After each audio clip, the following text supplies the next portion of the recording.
भैया एक प्लेट पानी पूरी देना।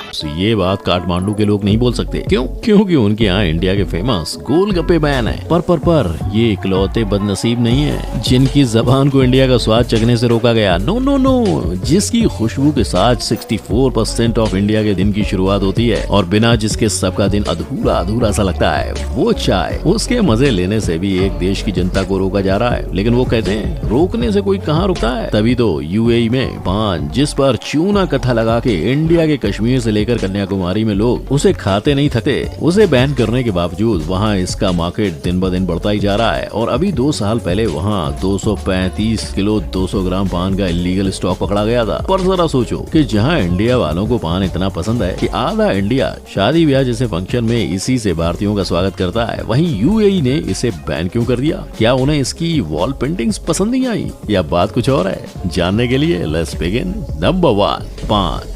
अमिताभ बच्चन कह गए जमाने से, ओ खई के पान बनारस वाला,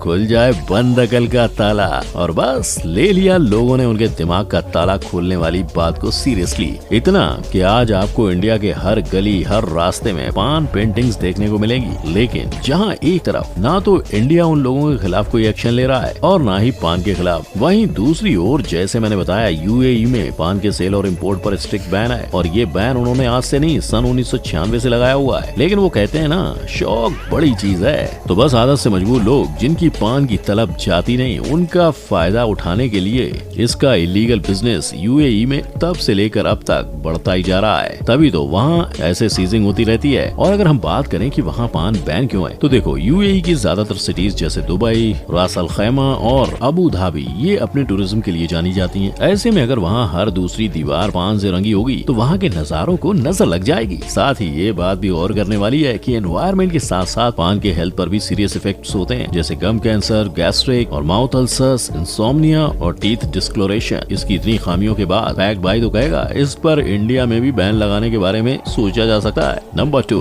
कटिंग चाय। बारिश में मिट्टी की भीनी भीनी खुशबू और सर्द हवाओं में गर्मा गर्म चाय की प्याली, सोचते ही होठों पर सुकून वाली मुस्कान आ गई ना। पर अब ये सोचो, कोई आपसे ये सुकून का पल छीन ले तो?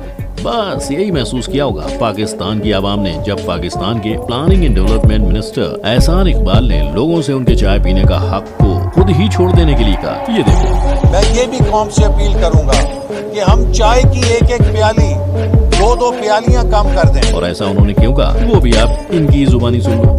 क्योंकि जो चाय हम इम्पोर्ट करते हैं वो भी हम उधार लेकर इम्पोर्ट करते हैं। नहीं, फैक्ट भाई को ये समझ आ रहा है कि उनके पास पैसों की कमी है। और हालांकि ये चाय पर बैन नहीं लगा रहे हैं, पर लोगों से इस तरह चाय छोड़ने को कहना, उन्हें मजबूर करना भी तो एक तरह से चाय पर बैन ही है। मिनिस्टर एहसान इकबाल की लोगों से की गई ये गुजारिश तब सामने आई जब पता चला कि साल 2021-22 तक पाकिस्तान की जनता ने 10, 20, 50 लाख नहीं, 10, 20, 50 करोड़ नहीं, पूरे 8,383 करोड़ पाकिस्तानी रुपयों की चाय पी डाली। अब माना उनके चाय पर खर्चे का नंबर बड़ा है, पर पब्लिक की ये बात भी गलत नहीं है कि चाय तो लोग अपने पैसों से खरीदते हैं और पीते हैं, तो इससे गवर्नमेंट का क्या लेना देना। खैर फैक्ट भाई तो सिर्फ यही कहेगा कि मिनिस्ट्री को लोगों से उनके 2 वक्त की चाय छुड़वाने के बजाय कुछ ऐसी स्ट्रेटजीज लानी चाहिए जिससे चाय का कंजम्पशन खत्म हो जाए, जो वो आसानी से कर सकते थे अगर वो पहले से इस बात का ध्यान रखते। साफ शब्दों में कहूँ तो पाकिस्तान 2020 से ही चाय का सबसे बड़ा इम्पोर्टर था। अगर पाकिस्तान ने तभी कुछ कदम उठाए होते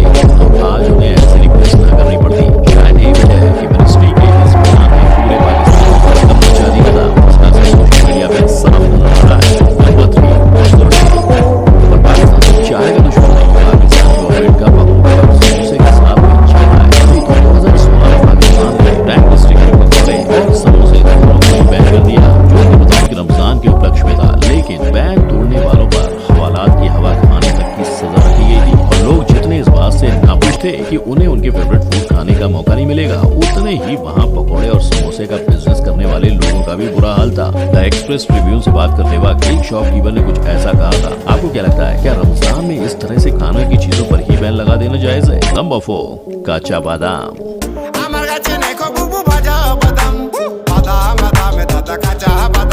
शायद ये गाना भी आगे चलकर यूएसए में बैन हो जाए, क्योंकि रॉ आमंड उर्फ कच्चा बादाम को तो वो ऑलरेडी बैन करके बैठे हुए हैं, और वो भी सितंबर 1, 2007 से। असल में US department of agriculture USDA को 2004 में कच्चे कच्चा बादाम के भीतर साल्मोनेला बैक्टीरिया, जिससे फीवर, डायरिया, गैस्ट्रोएंटेराइटिस, गैस की प्रॉब्लम, सेप्सिस के साथ ही इंटेस्टाइनल डैमेज जैसी तकलीफें होती हैं, वो मिल गया और लोग बीमारियों के डर से बादाम खरीदना ही छोड़ देंगे। ये सोचकर एग्रीकल्चर से जुड़े बिजनेस ने खुद USDA से रॉ आमंड्स को बैन करके सिर्फ हीटेड आमंड्स की सेलिंग करने वाला बैन लगा देने के लिए कहा, क्योंकि किसी भी चीज का टेम्परेचर 145 डिग्री फ़ारेनहाइट से 165 डिग्री फ़ारेनहाइट होता है तो साल्मोनेला बैक्टीरिया मर जाता है और बस लग गया बैन। पर लोगों की माने तो USDA का ये बैन लोगों की जान बचा कम और उसे खतरे में ज्यादा डाल रहा है। बोले तो USDA ने फार्मर्स को आमंड हीटिंग के लिए GSPPO यानी प्रोपीलीन ऑक्साइड गैस का इस्तेमाल करने की परमिशन दी है। वो एक जहरीली गैस है, इतनी जहरीली कि कनाडा और यूरोपियन यूनियन ने उस पर बैन रखा है। मतलब आसान भाषा में कहें तो USA वालों के लिए पॉस्चराइज्ड बादाम से कच्चा बादाम खाना बिल्कुल आगे कुआं और पीछे खाई जैसा है। नंबर 5, रंग में भांग। होली के रंग में भांग ना हो तो होली बेरंगी हो जाती है, राइट? और सिर्फ होली क्यों, भोलेनाथ की महाशिवरात्रि का प्रसाद भी तो भांग के बिना पूरा नहीं होता। पर हमारे भारत में इसके प्रसाद की परंपरा आज से नहीं सदियों से चली आ रही है। लेकिन क्या इसकी वजह से आप इस बात से इनकार कर पाओगे कि आखिर में भांग है तो एक प्रकार का नशा ही, वो नशा जिसे Pakistan, Australia, Brazil, China, France, Japan, Nepal, Russia, US और ऐसे ही दर्जनों देशों में इलीगल करार दिया गया है। जहाँ ये सवाल खड़ा होता है कि फिर हमने इसे बैन क्यों नहीं किया? क्या इसका ताल्लुक हमारे धर्म से जुड़ा है? हाँ, इसका नाता हमारे धर्म से तो है ही, लेकिन भांग के बैन ना होने की सबसे बड़ी वजह है narcotics, drugs and psychotropic substances NDPS act of 1985, जिसके मुताबिक कैनबिस यानी नशीले पौधों के फूल और उनके फल वाला हिस्सा जिससे रस ना निकाला गया हो वो इंडिया में बैन है। और क्योंकि इसमें कैनबिस के सीड्स और उसके पत्तों को इंक्लूड नहीं किया गया है, इसलिए भांग को इंडिया में ना तो इलीगल माना जाता है ना ही बैन। नंबर 6, सरसों का तेल।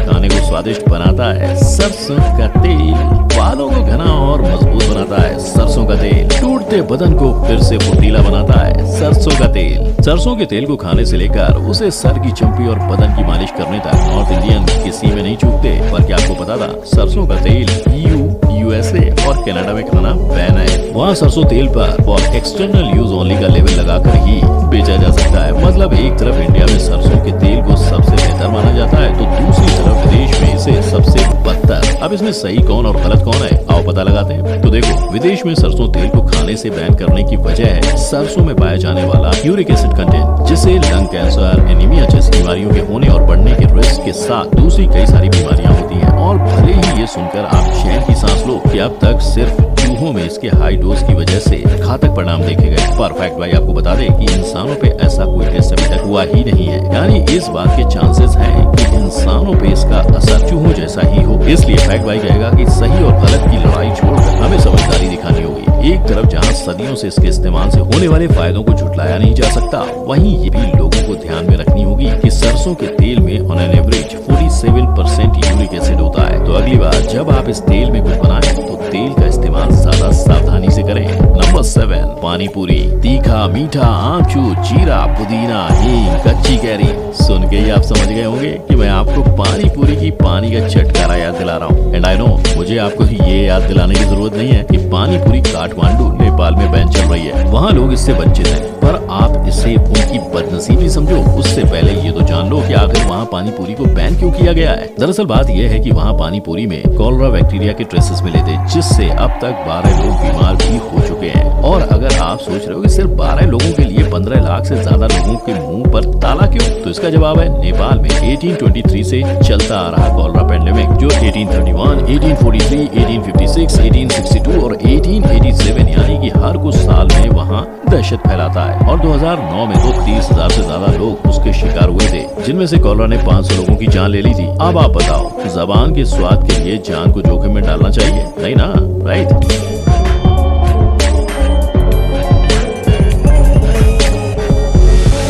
बस यही सोचकर वहाँ की मिनिस्ट्री ने इंडिया की फेवरेट पानी पूरी को बैन कर डाला। अगर आपने ध्यान से पूरी वीडियो देखी है तो आप ये समझ गए होंगे कि आज के इंडियन फूड की इस लिस्ट में जितने भी फूड्स दूसरे देशों में बैन हुए हैं, ज्यादातर सारे ही हेल्थ रिस्क से जुड़े हुए हैं। इसलिए फैक्ट भाई आपसे यही कहेगा कि आप जब भी इनमें से कुछ खाओ तो सावधानी से, ताकि आप यूं ही हंसते मुस्कुराते मेरे वीडियो देखते रहो। करते आज के वीडियो का दी वीडियो पसंद